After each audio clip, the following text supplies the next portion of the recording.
It's an article and it's called Ghoul or Ghost? Where are your loved ones on the death spectrum?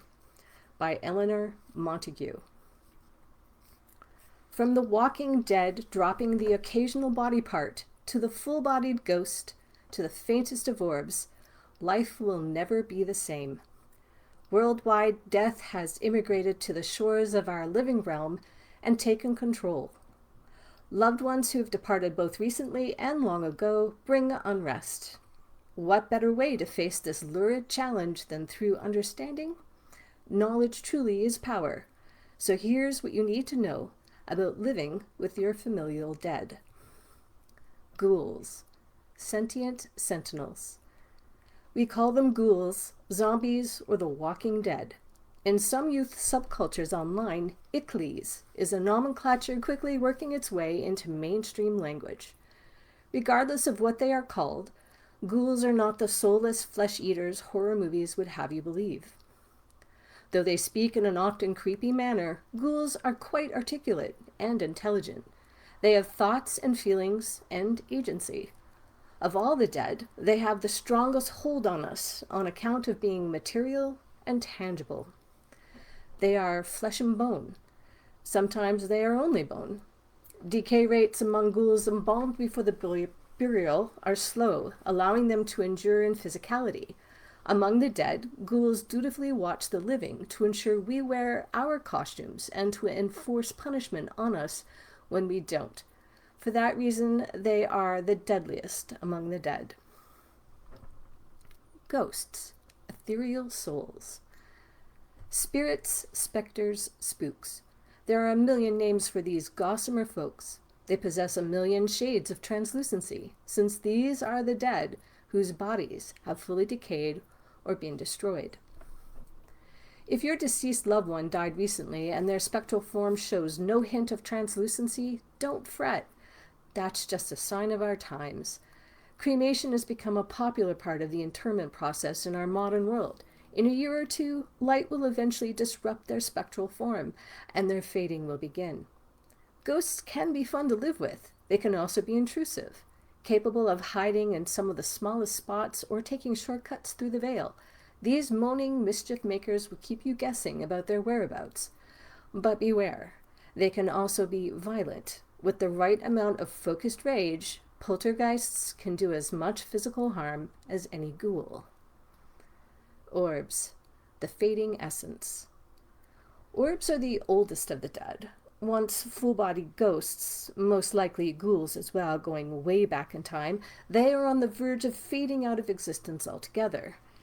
If you're quiet enough, you can hear them whisper about their lives hundreds and hundreds of years ago.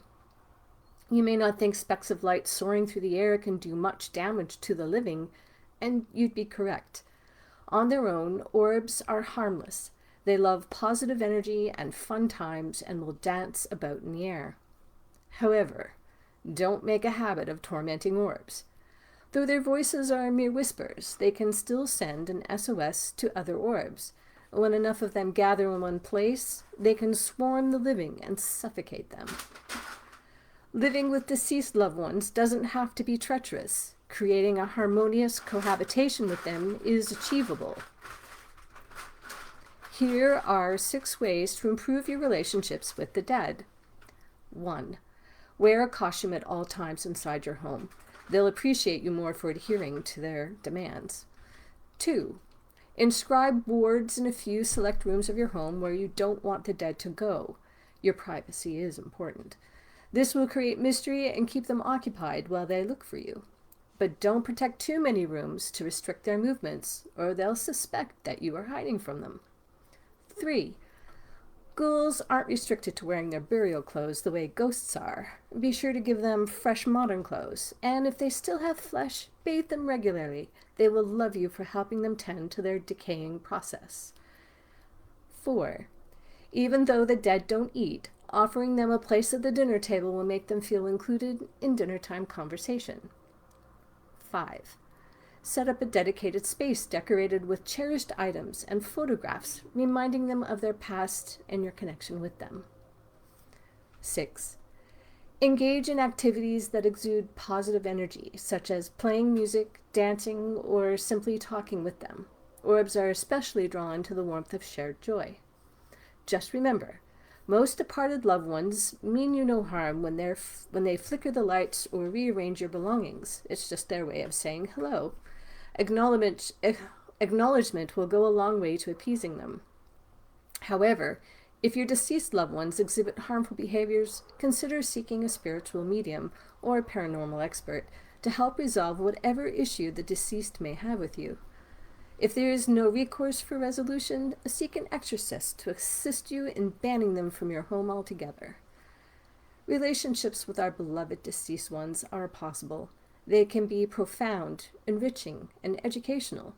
By understanding the unique needs of ghouls, ghosts, and orbs, we can create a harmonious existence within our homes, finding deeper meaning in life while embracing the mysteries of what lies beyond death.